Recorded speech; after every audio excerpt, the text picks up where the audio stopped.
Le méchant convoite ce que prennent les méchants, mais la racine des justes donne du fruit. Il y a dans le péché des lèvres un piège pernicieux, mais le juste se tire de la détresse. Par le fruit de la bouche, on est rassasié de bien et chacun reçoit selon l'œuvre de ses mains. La voix de l'insensé droite à ses yeux, mais celui qui écoute les conseils est sage. L'insensé laisse voir à l'instant sa colère, mais celui qui cache un outrage est un homme prudent. Celui qui dit la vérité proclame la justice et le faux témoin la tromperie. Ok, on va arrêter là. Il y aurait beaucoup de choses à dire. Et on a une bonne équipe aussi qui est, entre parenthèses, qui est sur Lyon. Vous savez, il y avait une semaine, enfin 4-5 jours d'évangélisation à l'église, avec l'église de Lyon, sur Lyon. Et donc on a, je pense, une dizaine sont partis, je crois à peu près. Donc c'est chouette hein, d'avoir ces moments-là, de partager l'évangile. Et donc là, le verset 12, c'est intéressant parce qu'il est un peu... dans l'écriture, des fois, il y a des versets qui ne sont pas évidents à comprendre. Mais là, il est dit que le méchant convoite ce que prennent les méchants, mais la racine des justes donne du fruit. Et c'est associé au verset qu'on a étudié la semaine dernière. Mais en gros, l'idée de certains commentateurs, des spécialistes, sur ce passage, ce verset, c'est qu'il fait le méchant là, c'est l'image, dans ce contexte, de ce qui se passait à l'époque du roi Salomon. C'est qu'il y avait autour de Jérusalem encore des nomades qui, eux, étaient des chasseurs. Et en fait, ils suivaient la nourriture, en fait. Et puis, il y avait les sédentaires qui, eux, la plupart étaient des agriculteurs et qui devaient travailler la terre, semer et être soumis un peu aux saisons. Et c'est intéressant parce que là, il est dit que, en hébreu, en tout cas, ça sous-entend que le méchant convoite ce que prennent les méchants. Le mot « prendre », c'est pas le mot hébreu. Hein. Ça parle plutôt d'appât, de piège. Ça parle de vraiment... C'est un mot qui s'adresse aux chasseurs, en fait. Donc, les méchants sont après la proie, en tout cas, ce qu'attrapent ces nomades. Et l'idée qu'essaie de communiquer l'auteur, là, c'est que ces nomades, en fait, ils étaient motivés en suivant les animaux. Donc, c'est le besoin de nourriture qui déterminait leur déplacement. Donc, ils étaient après leurs besoins, en fait. Or, les sédentaires, qui travaillaient notamment la terre, ils étaient dépendants des saisons. Donc, ils ne suivaient pas la nourriture, mais ils étaient dépendants des saisons et ils étaient dépendants de Dieu. Il fallait ils priaient pour la pluie. Ils avaient besoin de pluie, surtout dans un environnement qui pouvait normalement ne pas produire ce qu'il fallait.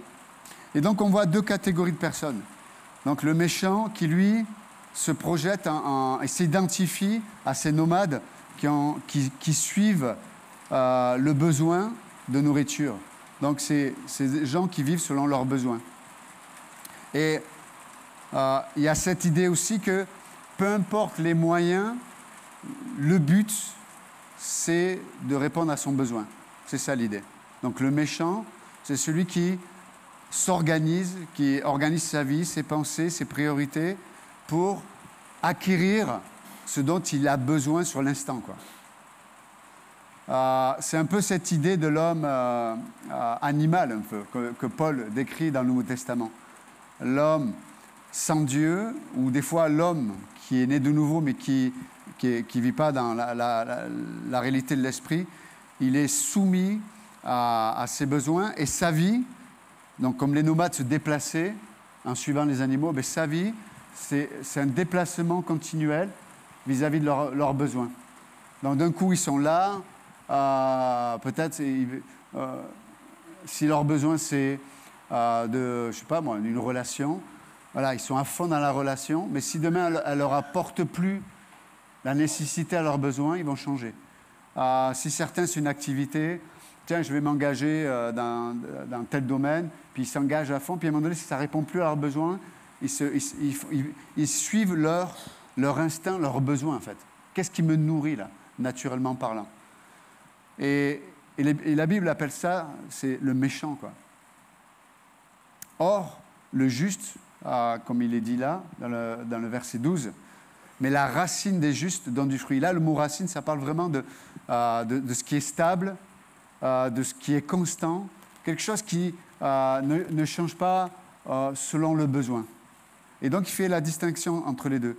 Quand tu suis tes besoins, tu es quelqu'un qui va être instable, quelqu'un qui est changeant, quelqu'un qui va se servir des situations, même là, dans le contexte, il se sert des gens pour se nourrir, en fait. Donc, je me sers de toi pour remplir mon besoin. Or, celui qui, là, il est parlé de la racine du juste, ça parle de quelque chose qui est stable et quelque chose qui est pérenne, ça va durer. Et c'est exactement, et je trouve que c'est très intéressant de voir que Dieu nous appelle des fois à nous stabiliser, à nous placer à un endroit où on va rester. Et vous savez, comme on en a parlé la semaine dernière aussi, c'est on va cultiver ce que Dieu met dans nos mains. C'est pour ça que l'Écriture aussi dit que dans les derniers temps, les gens vont chercher à trouver des enseignements qui soulagent, littéralement, il est dit, leur oreille. C'est comme si on leur grattait, quoi. Quelque chose, tu sais, quand tu te fais piquer, là, ça te démange, quoi. Il dit que dans les derniers temps, les gens vont chercher à satisfaire ce qui les démange, en fait. Et on voit que plus ça va, plus c'est difficile de trouver des gens sur qui on peut compter.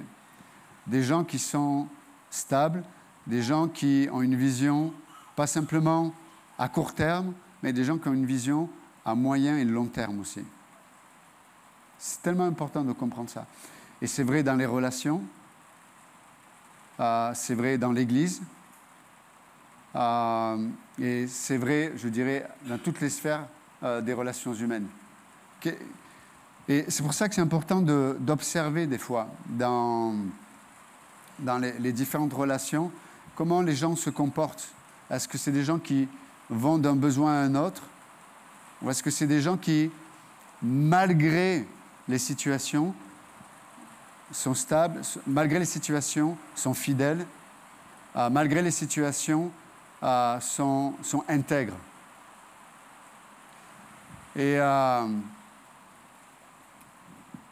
c'est intéressant parce qu'il va parler après de la langue. Parce que pour justifier ma soif de combler mon besoin, j'ai besoin de rationaliser ce que je suis en train de faire. J'ai besoin de justifier le pourquoi du comment je fais ceci ou je fais cela, ou je ne fais plus ceci ou je ne fais plus cela. Et donc là, l'auteur il dit que nous devrions nous projeter non pas comme le méchant qui va d'un besoin à un autre, mais comme le juste qui lui s'enracine, qui prend le défi de dépendre. Le nomade, là, il a confiance qu'en lui-même, qu'en sa force, sa capacité de chasser, il dépend que de lui-même. Il est volatile un peu, le nomade. Et un coup, il est là, un coup, il n'est plus là. Je suis là, j'ai besoin de toi. Ah, mais il est parti. Avant. Et on le voit aujourd'hui. On le voit dans les familles, les parents. Les gens sont de nomades. Donc on essaie de construire une famille, mais dès que ça coûte, dès qu'il faut dépendre, comme ces gens qui étaient sédentaires et qui devaient s'attendre aux saisons et dépendaient du temps aussi, mais il y avait cette dépendance en Dieu. Le nomade, lui, veut dépendre de personne. Il veut faire comme il veut, quand il le veut, quand il le sent, etc., etc. Ce n'est pas la pensée de Dieu. Et c'est drôle que Dieu nomme ces gens-là des méchants qui, eux, s'inspirent de la méchanceté. Parce que des fois, en étant centré sur ce que moi j'ai besoin maintenant, je vais faire du mal aux autres. C'est vrai ou pas? Parce que qui sait si je n'étais pas la personne ou l'élément qui allait peut-être être la solution pour quelqu'un en difficulté. Mais comme ça ne correspondait plus à mon besoin, je suis parti. Et là, je laisse un vide. Et Dieu dit non, nous sommes... Là, il est parlé, le juste, la racine du juste demeure. Elle demeure. Elle va tenir. Elle va être stable. Il va y avoir de la fidélité, il va y avoir de l'honneur, il va y avoir de l'intégrité. Tu sais que tu peux compter sur. Aujourd'hui, c'est cette valeur-là, spirituelle d'abord, elle est de plus en plus rare. C'est vrai ou pas? C'est pour ça que ça n'inspire pas la confiance d'avoir des gens qui sont après leurs besoins. Je vais essayer de parler plus fort que la pluie. OK. Et c'est vrai que, par exemple, si tu es au boulot, tu as un chef qui, en fait, a un discours avec toi, puis avec un autre, il a un autre discours, qui manipule pour juste atteindre son objectif, est-ce que tu vas avoir confiance en cette personne? Tu n'auras pas confiance en cette personne. Si tu es marié avec quelqu'un et dès qu'il y a des difficultés, la personne fuit, ou la personne trouve des excuses, la personne te laisse, est-ce que c'est quelqu'un en qui tu vas avoir confiance? Non. Dès que la personne va parler, tu vas dire oui, mais tu m'as abandonné. Oui, mais tu n'étais pas là quand on avait besoin de toi, etc. etc. Et c'est pour ça que la Bible enseigne avec ferveur et avec autorité que celui qui fait un vœu avec Dieu, Dieu l'attend jusqu'au bout. Tu dois respecter ton engagement. Wow. Et ça, c'est une vertu qui est de plus en plus difficile à trouver. Et ça va, m'entendez ou pas? OK. Ce serait mieux avec ça? OK.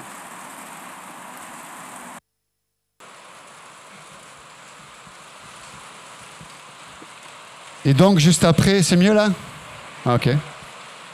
Vous êtes incroyable, hein? Et c'est pour ça, juste verset 13, il y a dans le péché des lèvres un piège pernicieux, mais le juste se tire de la détresse. Et c'est intéressant que c'est lié à ce qu'on vient de dire. C'est qu'automatiquement, quand je m'identifie au succès de quelqu'un qui est ce nomade-là, qui va d'un besoin à un autre. Nous, dans le monde actuel, on va dire, on va définir ça comme wow, la liberté. Et Dieu dit non, c'est la méchanceté, l'égoïsme. Vous savez, aimer, l'amour, d'ailleurs le mot amour, il y a toujours l'idée de sacrifice. Il y a un prix à payer. Il y a un prix à payer. Surtout dans un monde aujourd'hui, on a des options tellement évidentes. C'est dans la société de quitter, de ne pas être intègre, de changer, d'être changeant. Mais là, l'Écriture nous enseigne ce principe-là. Et j'aime le juste, la racine du juste, ce qui l'établit, ce qui est stable, ce que tu sèmes, en fait, c'est ça l'idée. Hein. Ce que tu sèmes va porter du fruit. Wow. Donc, le méchant, lui, il prend. Il prend. J'ai besoin, je prends. J'ai besoin, je prends. Je le sens, je prends. Je raisonne, je prends. Parce que peut-être tu n'auras plus d'opportunités. Ouais, mais tu es marié. Ouais, mais peut-être, là, je suis dans un pays très lointain et j'ai une opportunité avec quelqu'un. Personne ne le verra. Non. Je suis fidèle dans mon mariage quand il y a ma femme, mais même si je suis loin, la fidélité ne dépend pas du contexte. Mais celui qui vit d'un besoin à un autre, il va être tenté par les opportunités. Vous entendez ou pas? Par contre, le juste, qu'est-ce qu'il fait? Lui, il porte du fruit. C'est-à-dire qu'il va quand il dit que ça porte du fruit, ça veut dire que ça va nourrir les autres. Ça va nourrir les autres. Quelqu'un qui est stable, quelqu'un qui est fidèle, qui est, pour le dire autrement, un repère. On en parlait au temps des nouveaux mercredi. On parlait de la prière du Notre Père. C'est intéressant de voir que Dieu se révèle comme un père dans la bouche de Jésus. C'est comment il faut prier. Mais voilà comment vous devez prier. Il n'est pas dit qu'est-ce que vous devez prier, mais voilà comment vous devez prier. Et il commence par notre Père. Pourquoi ? Parce que dans le Père, il y a l'image de la sécurité, il y a l'image de la provision, il y a l'image de la protection, c'est l'image de tout l'environnement qui permet de construire une bonne identité. Notre Père. C'est merveilleux quand même. Mais malheureusement, beaucoup de gens peut-être ont vu leurs parents, leur père, ne pas être fidèles à la maman. Ça détruit l'image du père. Mais ça ne détruit pas seulement l'image du père. C'est qu'en détruisant l'image du père, on détruit l'identité de l'enfant.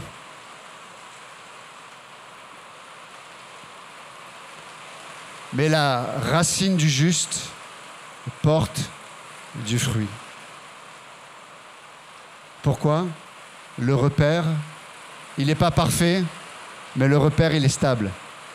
Le repère, il n'est pas parfait, mais le repère, il reste à l'endroit où il y a des saisons. Il y a des saisons de printemps, du renouveau. Il y a des saisons d'hiver où il fait froid, on ne voit rien. Il y a des saisons. Mais surtout une dépendance à Dieu. C'est extraordinaire. Et là, il est parlé de la langue, du péché des lèvres. Il y a dans le péché des lèvres. Le mot péché, là, c'est pas simplement péché, mais ça parle de transgression, ça parle de rébellion. C'est ça l'idée. C'est-à-dire que ce sont des lèvres qui résonnent, qui parlent, sans mettre Dieu dans le calcul. C'est ça le péché des lèvres. C'est parler, communiquer, amener un raisonnement, amener une logique où Dieu n'est pas dans le calcul. C'est ça l'idée en hébreu là. Et donc là, il est dit que celui qui parle de cette façon-là, ça mène un piège qui va te tromper, en fait, pernicieux. Ces lèvres-là, cette façon de parler-là, ce sont des lèvres qui sont capables de te convaincre. Je vais le dire simplement. Quand Dieu n'est pas dans le calcul, ça mène la confusion. D'accord ? Quand Dieu n'est pas dans le calcul, ça mène malheureusement la confusion. Et j'avais noté un truc quand pasteur Michel parlait.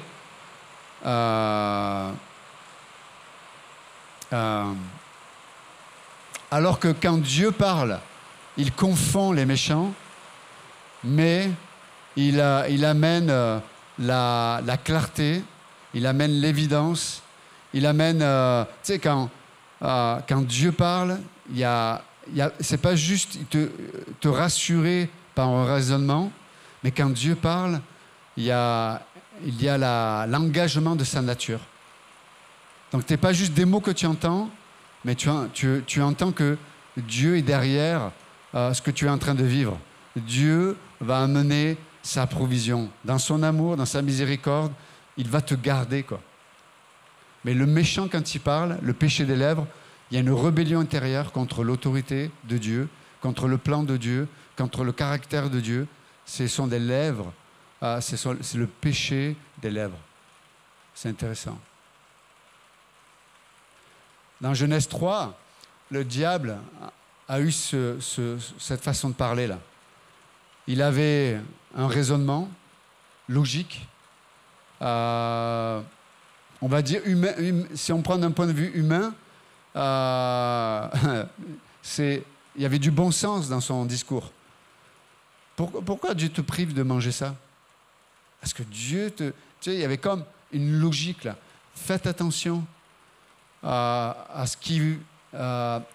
aux éléments de langage qui viennent vous convaincre. Qui sont les gens qui parlent? C'est quoi qui les motive? Est-ce que vous les connaissez? Vous entendez ou pas? C'est pas parce que quelqu'un a une façon de parler, un raisonnement qui te convainc que c'est la vérité et que c'est la sagesse de Dieu. Et là, l'Écriture nous dit, attention aux lèvres pernicieuses. Les péchés des lèvres, pardon, est un piège pernicieux. Mais écoutez bien, mais le juste se tire de la détresse. Et j'aime cette idée. Le juste, qu'est-ce qu'il fait? Il ne se laisse pas attraper. Il ne se laisse pas piéger. Il ne se laisse pas mettre en prison. Pour le dire autrement, le juste ne se laisse pas manipuler, en fait. Des fois, on n'a pas toutes les réponses. Parce que vous savez, il y a des gens qui ont une capacité à la rhétorique. En deux phrases, ils te noient, quoi. Vous connaissez des gens comme ça? Vous discutez sur un sujet, ils font 2-3 phrases et t'es perdu, quoi. Mais ce n'est pas parce que des gens ont une meilleure rhétorique que vous que ce qu'ils disent est vrai. Vous me suivez? Et le juste, là, il ne se laisse pas mettre en prison. Il dit, peut-être je n'ai pas les éléments pour répondre à tes arguments, mais ce que tu dis, là, ça ne sent pas Dieu. Il n'y a pas Dieu là-dedans. C'est logique, ça a du bon sens, je n'ai pas les arguments, mais il n'y a pas Dieu là-dedans. Donc le juste ne se laisse pas mettre en prison, ne se laisse pas manipuler, quoi. Très important. C'est pour ça que je vous encourage à étudier, à lire la parole de Dieu. Parce qu'en vous imprégnant de la pensée de Dieu, il y aura comme une alerte là, une alarme.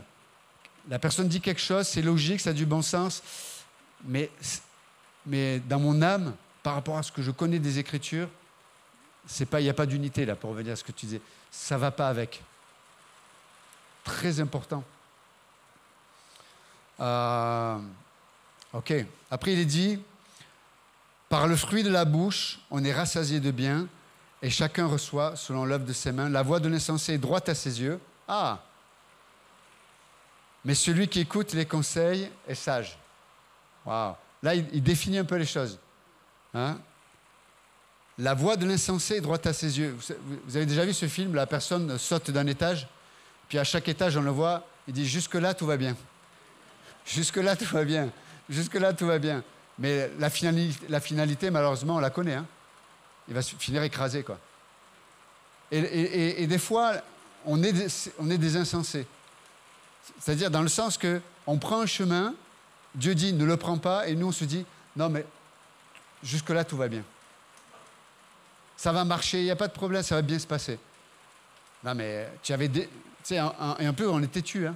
C'est-à-dire que les mêmes chemins qui nous ont fait du mal, qui nous ont détruits, on se dit, aujourd'hui, avec ce que je sais, avec la maturité que j'ai, la finalité sera différente. Ah bon? D'accord. Ben, tu es le même insensé qui saute du 6e étage et qui dit à chaque étage, jusque-là, tout va bien. Et là, l'Écriture nous met en garde, dit, faites attention. Je vous dis que c'est très difficile d'être, c'est le sujet de ces dernières semaines, c'est très difficile d'être objectif sur nos vies. C'est très difficile de prendre des décisions parce qu'on n'a pas toute la science. Moi, je ne connais pas tout. Je ne suis pas partout. Je ne suis pas spécialiste de tout. Enfin, vous comprenez, pour prendre des décisions, des fois importantes, ce n'est pas évident. Et donc, ça demande une part de foi. Mais les décisions où il y a une part de foi, la foi ne sous-entend pas de prendre des décisions où on est de façon stupide ou aveugle.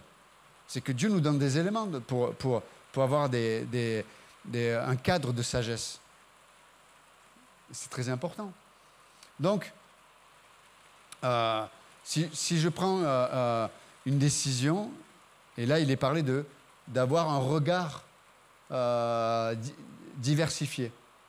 Et c'est pour ça que je dis que l'Écriture dit que le sage, lui, il veut avoir des conseils de personnes qu'il estime, qu'il reconnaît être des gens mûrs dans la foi, des gens qui ont été éprouvés. C'est ça, en fait.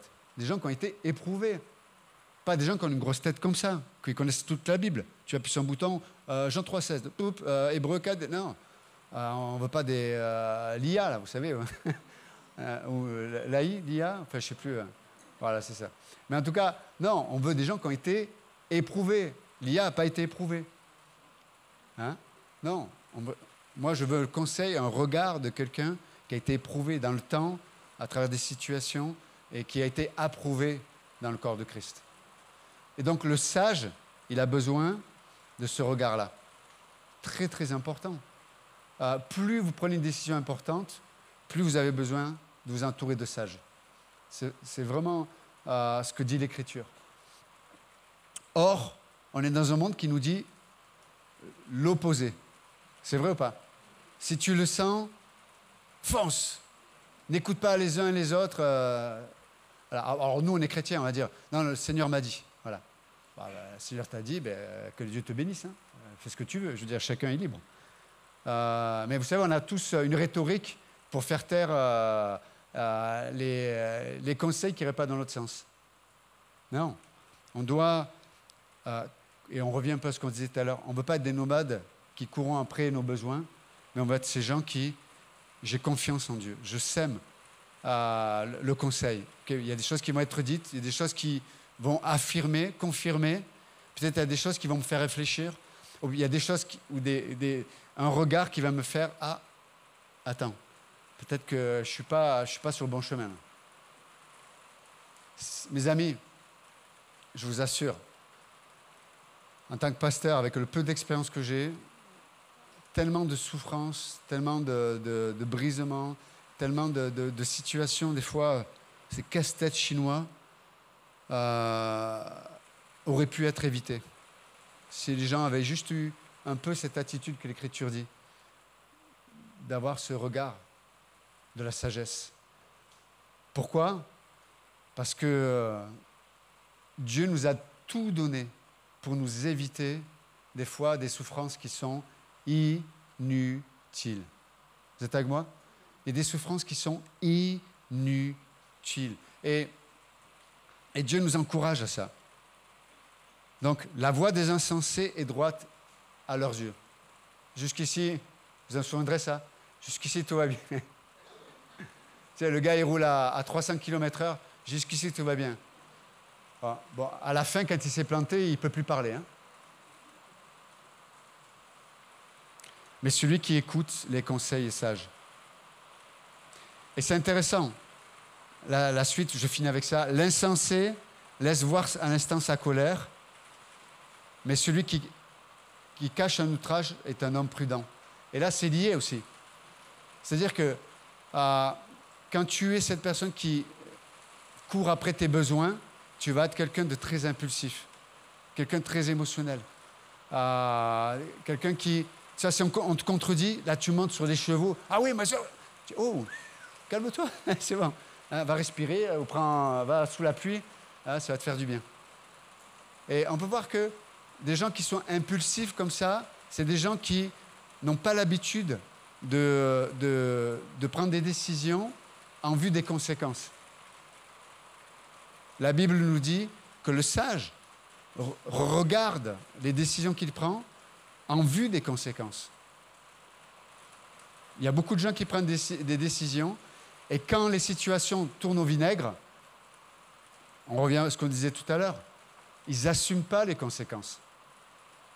Ils s'en vont. Tu couches avec quelqu'un sans éléments qui te protègent, tu peux être malade, tu peux attraper des maladies, tu peux, en dehors du mariage évidemment, ou même dans le mariage, parce qu'il y a des gens qui ne prennent pas les précautions, et puis après il faut assumer les enfants derrière. C'est vrai ou pas?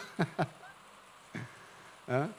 Et il faut assumer après, se lever toute la nuit, sans les jeter par la fenêtre évidemment. Des fois il y a les couples qui explosent, parce que quand tu ne dors pas la nuit, tu es fatigué, tu es énervé, et puis tu attends que l'autre il fasse ce qu'il faut, mais l'autre il est fatigué, il n'a pas dormi, il est énervé. Un énervé plus un autre énervé, ça fait un double énervé. Ok? Donc, mais juste dans cet élément pour dire qu'on doit faire attention. Mais là, il est dit que celui qui se soumet juste en vivant comme un homme animal qui court après un besoin, après un autre, c'est quelqu'un qui ne pourra pas garder sa colère. Combien de gens vivent dans le regret parce qu'ils ont dit quelque chose? Et vous savez, des fois, quand toi, tu dis quelque chose à quelqu'un, selon à qui tu le dis, au moment où tu le dis, tu pourras. Après, bien sûr, en tant que chrétien, on pourrait dire, oui, il faut que tu pardonnes, il faut que ceci, et toute la. Mais je t'ai mis un gros coup de poing, il faut que tu me pardonnes. Ben non, c'est toi qui as un problème, quoi. Vous comprenez l'idée? Donc, parce que si tu exiges que l'autre te pardonne, l'innocent devient le coupable. Non. Et si tu ne peux pas te maîtriser comme ça, c'est que tu as l'habitude d'exposer ton âme à vivre à des impulsions, à vivre juste d'un besoin à un autre. Alors bien sûr, certains vont me dire, oui, mais moi je suis comme ça, je suis colérique, il y en a qui ne sont pas colériques. Ce n'est pas vrai. En Christ, nous sommes devenus une nouvelle créature. Amen. Donc, on a une nouvelle nature qui nous permet de ne pas vivre soumis à un tempérament naturel. Et donc, c'est vraiment important de comprendre ça. Mais tout ça, là, il nous explique, c'est extraordinaire dans ce passage, il décline, quand la fondation n'est pas bonne, il te décline un peu les conséquences. C'est hallucinant. Mais celui qui cache un outrage est un homme ou une femme prudente. Et je vous l'ai déjà dit à plusieurs reprises, je bénis Dieu qu'à de nombreuses reprises, j'ai fermé ma bouche. Je me souviens des fois des textos que j'écris à des gens parce que j'étais en colère, quoi. Et des fois, pour être honnête, des fois, très souvent, j'ai raison. Et tu es là, et j'écris une tartine, et je vais pour envoyer, le Saint-Esprit me dit, ne le fais pas. Et moi, ça me ferait fait du bien, tu vois. Je dis, j'envoie un taquet là, c'est bien écrit, c'est bien réfléchi. Le Saint-Esprit me dit, ne le fais pas. Donc, je le laisse de côté, je verrai demain. Puis le lendemain, la personne, tu reçois un message de la personne, tu la vois dans l'église, et en fait, ce que tu t'es imaginé, ce que tu avais pensé, il n'y a rien en fait. Et là, dans ma tête, je me dis, heureusement que je n'ai pas envoyé le truc, parce que là, pour faire marche arrière, c'était mort, quoi. Vous voyez ce que je veux dire? Mais combien de relations ont été brisées, des gens ont plus confiance les uns aux autres, etc., parce qu'ils nous colèrent, on n'a pas maîtrisé notre langue ou notre réaction. Ou des fois, je sais que des enfants ont été, ou des coups, tu sais, je vois des fois des parents qui mettent des coups au visage à un enfant. C'est scandaleux, ça. On ne frappe pas un enfant au visage. C'est scandaleux. Au pire, tu lui dis, si tu es en colère, tu fais ce que tu as à faire. Moi, à mon fils, on lui dit, tout à l'heure, tu auras une fessée. Mais on attend que la colère passe, parce que si je lui mets là, il faudra que j'achète un coussinet pour ses fesses. Mais vous voyez, des fois, on surréagit. Pourquoi? Parce qu'on est émotionnellement, on n'est pas contrôlé par le Saint-Esprit. Hein? Dans Galates 5, il est dit, mais le fruit de l'esprit. Et il nous parle l'amour, la joie, la maîtrise de soi. C'est vrai ou pas? Donc c'est très important. En tout cas, j'ai fini là ce matin, mais j'aime combien l'auteur, il décline un peu les réalités, mais la base, elle est là. Est-ce que tu es ce nomade chasseur qui trouve tous les arguments, tous les éléments, juste pour assouvir ses besoins, ou on est ces femmes et ces hommes qui, ce juste-là, qui va semer, qui va dépendre de Dieu, qui va être fidèle, et tout ce qu'on n'a pas, Dieu va y pourvoir. Tout ce qu'on ne peut pas, Dieu va être notre force. Et c'est glorieux. Pourquoi? Parce qu'il y a de la place, comme le rappelait le pasteur Georges il y a 15 jours, un jeudi soir. On laisse cette place à Dieu. Il y a de la place pour Dieu dans nos vies. Seigneur, merci encore ce matin. Merci. Je devrais, voilà, peut-être que s'il y a des mots qui venaient de toi, qui ont été entendus ce matin, reçus, que ça puisse pénétrer nos cœurs, nos vies, nos décisions, qu'on puisse, Seigneur,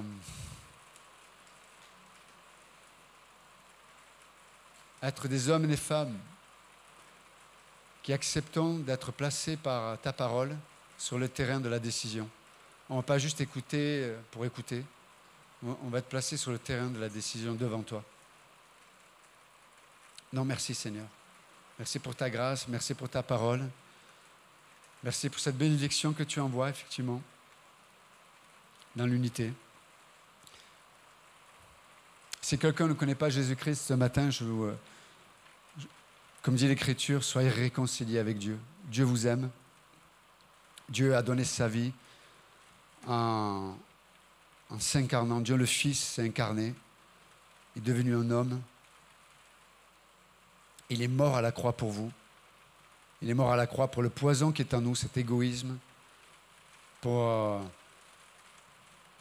peut-être tout le mal qu'on a fait, des fois sans le vouloir, ou des fois on l'a voulu. Mais il est mort à la croix pour porter tous nos péchés, passés, présents et futurs. Mais aussi, il est ressuscité 3 jours après. Donc si ce matin, vous voulez être réconcilié avec Dieu, vous pouvez lui dire, Jésus-Christ, je ne te connais pas, mais ce matin, je réalise combien je suis perdu dans mon cœur, dans ma vie, dans mes pensées, dans mon âme, dans ce que j'ai fait, dans ce que je n'ai pas fait, que j'aurais dû faire, enfin peu importe. Mais je crois que tu as porté tout ça à la croix. Chaque clou qui est rentré dans tes mains, dans tes pieds, c'était le poids de mon péché que tu as porté. Et je crois que tu l'as fait parce que tu m'aimes.